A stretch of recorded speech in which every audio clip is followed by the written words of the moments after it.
ಕರ್ನಾಟಕ ರಾಜ್ಯದ ಮುಖ್ಯಮಂತ್ರಿಯಾದಂಥ ಸನ್ಮಾನ್ಯ ಸಿದ್ದರಾಮಯ್ಯನವರು 17ನೇ ಬಜೆಟನ್ನು ಮಂಡನೆ ಮಾಡುವುದರ ಮೂಲಕ ಒಂದು ಐತಿಹಾಸಿಕ ದಾಖಲೆಗೆ ಸಾಕ್ಷಿ ಆಗ್ತಾ ಇದ್ದಾರೆ. ಅದಕ್ಕೆ ನಮಗೆಲ್ಲರಿಗೂ ನಿರೀಕ್ಷೆ ಇದೆ.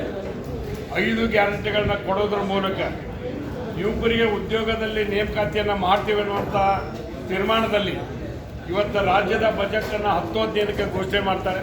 ಆ ಪ್ರಾರಂಭ ಆದ ನಂತರ ನಾವು ರಿಯಾಕ್ಟ್ ಮಾಡ್ತೇವೆ. ಒಂದು ಒಳ್ಳೆ ಬಜೆಟನ್ನು ಕೊಡ್ತಾರಂತ ನಮಗೆಲ್ಲರಿಗೂ ನಿರೀಕ್ಷೆ ಇದೆ. ಅದು ಅಭಿವೃದ್ಧಿ ಆಗಿರ್ಬೋದು, ಸರ್ವಧರ್ಮಕ್ಕಾಗಿರ್ಬೋದು, ಆರೋಗ್ಯ, ಶಿಕ್ಷಣ ಮತ್ತು ಇತರೆ ಮೂಲಭೂತ ಸೌಕರ್ಯಗಳನ್ನು ಕೊಡಲಿಕ್ಕೆ ವಿಶೇಷವಾದಂಥ ಒತ್ತಡ ಕೊಡ್ತಾರೆ ಅನ್ನುವಂಥ ಮಾಹಿತಿ ಮಾಧ್ಯಮಗಳ ಮೂಲಕ ಕೊಡೋಗಿದೆ.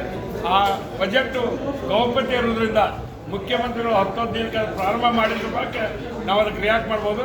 ನನಗೊಂದು ಆಶಾಭಾವ ಇದೆ, ಮುಖ್ಯಮಂತ್ರಿ ಸಿದ್ದರಾಮಯ್ಯನವರು ಒಳ್ಳೆಯ ಬಜೆಟನ್ನು ಇವತ್ತು ಕೊಡ್ತಾರೆ ಅನ್ನುವಂಥ ವಿಶ್ವಾಸ ನನಗೆ.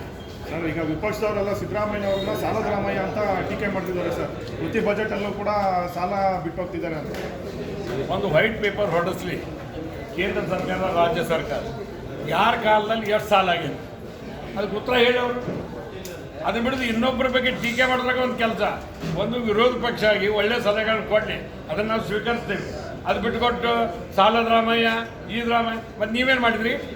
ಇವತ್ತು ಕೇಂದ್ರ ಸರ್ಕಾರದಿಂದ ದುಡ್ಡು ಯಾಕೆ ಕೊಡ್ತಾ ಇಲ್ಲ? ಹಿಂಗೆ 100 ಕೇಳ್ಬೋದು. ಆದರೆ ನಾವು ಕೇಂದ್ರ ಸರ್ಕಾರ ಇವತ್ತು ತಾಯಿ ಸ್ಥಾನದಲ್ಲಿದೆ. ಇವತ್ತು ನಾವೆಲ್ಲರೂ ಒತ್ತಾಯ ಮಾಡ್ತೀವಿ, ಮಹದಾಯಿ ಕಸ ಬಡ್ರಿ ಆಗಬೇಕು, ಮೇಕೆದಾಟು ಆಗಬೇಕು, ನಮ್ಮ ರಾಜ್ಯದ ನೀರಾವರಿಗೆ ದುಡ್ಡು ಕೊಡಬೇಕು ಅಂತ ಕೇಳ್ತೀವಿ. ಮತ್ತು ಕೇಂದ್ರ ಸರ್ಕಾರ ಕೊಡ್ತಾ ಇಲ್ಲ. ಮತ್ತು ನಮ್ಮ 28 ಜನ ಸಂಸದರು ಏನು ಮಾಡ್ತಾರೆ? ಅದಕ್ಕೆ ಉತ್ತರ ಹೇಳ್ಬೇಕಲ್ಲ ಅವರು. ಒಂದು ವಿರೋಧ ಪಕ್ಷವಾಗಿ ಕೇಂದ್ರದಲ್ಲಿ ಆಡಳಿತದಲ್ಲಿ ಇದ್ದುಕೊಂಡು ಅವರು ಕೇಂದ್ರ ಸರ್ಕಾರಕ್ಕೆ ಏನು ಒತ್ತಾಯ ಮಾಡೋದಿಲ್ಲ, ಬರೀ ರಾಜ್ಯ ಸರ್ಕಾರಕ್ಕೆ ಬ್ಯಾಟಿಂಗ್ ಮಾಡಕ್ಕೆ ಬರ್ತಾರೆ. ನಿಮ್ಮ ಬ್ಯಾಟಿಂಗನ್ನು ಎದುರಿಸುವಂಥ ಶಕ್ತಿ ಮುಖ್ಯಮಂತ್ರಿ ಸಿದ್ದರಾಮಯ್ಯನವರಿಗೆ, ಉಪಮುಖ್ಯಮಂತ್ರಿ ಡಿ ಕೆ ಶಿವಕುಮಾರ್ ಸಾಹೇಬ್ಗೆ ಐತಿ. ನಾವು ಸಮರ್ಥವಾಗಿ ಸರ್ಕಾರ ಕೊಡ್ತೀವಿ, ಒಳ್ಳೆಯ ಬಜೆಟನ್ನು ಕೊಡ್ತೀವಿ.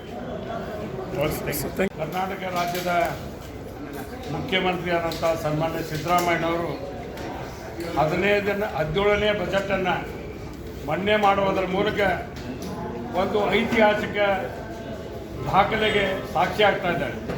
ಅದಕ್ಕೆ ನಮಗೆಲ್ಲರಿಗೂ ನಿರೀಕ್ಷೆ ಇದೆ.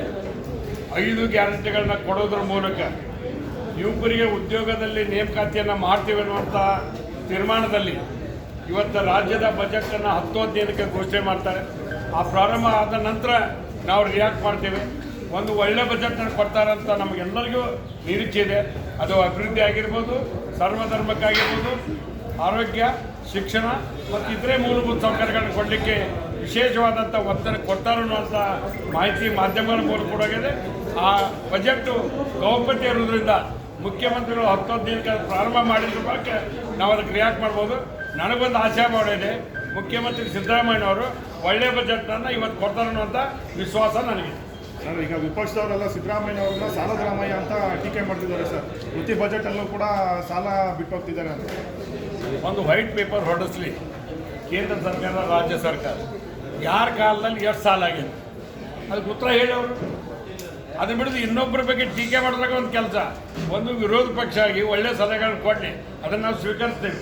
ಅದು ಬಿಟ್ಟುಕೊಟ್ಟು ಸಾಲದ ರಾಮಯ್ಯ, ಈ ರಾಮಯ್ಯ, ಮತ್ತು ನೀವೇನು ಮಾಡಿದ್ರಿ? ಇವತ್ತು ಕೇಂದ್ರ ಸರ್ಕಾರದಿಂದ ದುಡ್ಡು ಯಾಕೆ ಕೊಡ್ತಾ ಇಲ್ಲ? ಹಿಂಗೆ 100 ಕೇಳ್ಬೋದು.